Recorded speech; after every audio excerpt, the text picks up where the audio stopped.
Commissioner Onstot.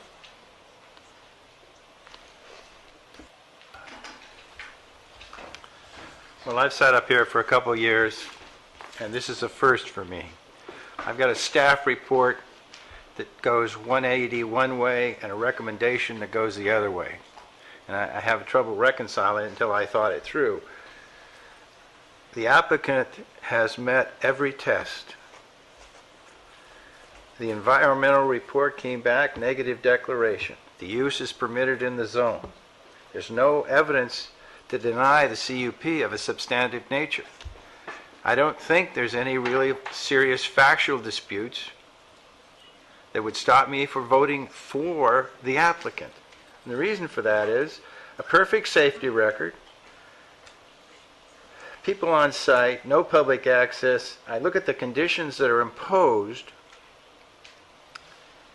and staff has come up with standards that don't exist in the code. That's exactly what they've done. And I feel sorry for the staff, and I understand why they went through and jumped through all these hoops, having received no direction. And no matter what comes out of here today, this whole thing should go back to the Board of Supervisors for further study so that guidelines can be set.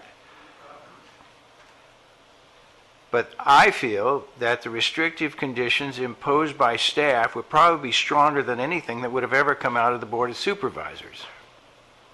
A 2-year permit.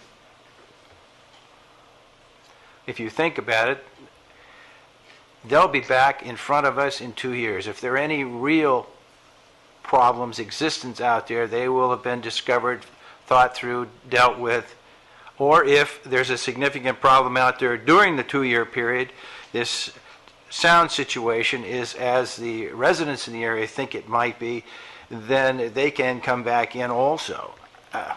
There's just too much.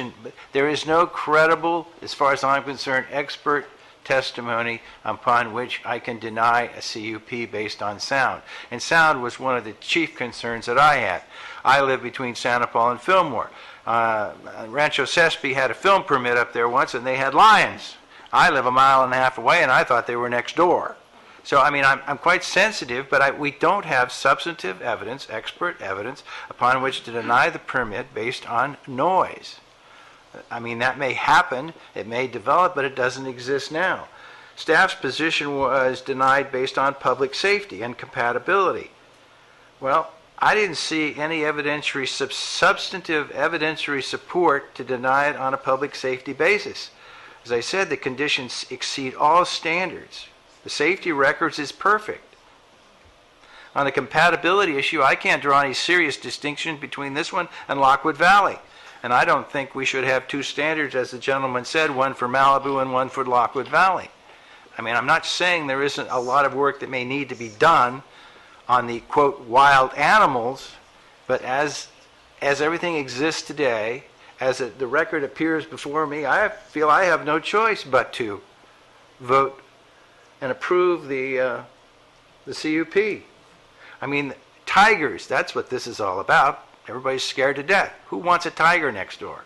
I can understand and appreciate that, but it's actually permitted.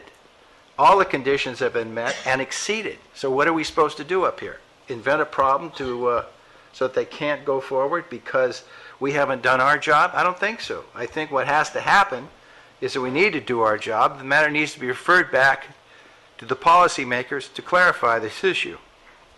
But I'm not prepared to stop the application because we haven't got direction from the policymakers. So, as I said, all the conditions have been met. We have a negative declaration. I can't find a public safety or a compatibility issue. And I'm prepared to vote to approve the application.